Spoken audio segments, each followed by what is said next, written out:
ইন্নাল্লাহা ইয়াগফিরুয যুনুবা জামিআ, আল্লাহ সমস্ত গুনাহ ক্ষমা করবে। ইন্নাহু হুয়াল গফুরুর রহিম, কারণ তিনি হচ্ছে ক্ষমাকারী, দয়ালু।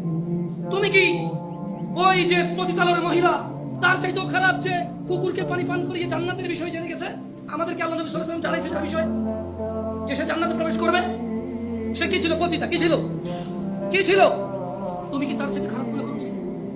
যে আল্লাহ পতিতা কুকুরকে পানি খাওয়ালে সন্তুষ্ট হয়ে জান্নাত দেয়, যে আল্লাহ 99 জন লোককে হত্যা করার পর যে বলছে ক্ষমা নাই তাকে হত্যা করছে, এরপরেও মনের ভিতরে কেমন জ্বালা যন্ত্রণা যে আমি কোথায় গেলে মাপ পাবো, কেমনে আমি মাপ পাবো, এই যে মনের ওর এই যে দ্বিধা দ্বন্দ্ব যে আছে, তো একজন বিচার করে ফেলবে, মাপ না পেলে কি হবে, কে করবে না?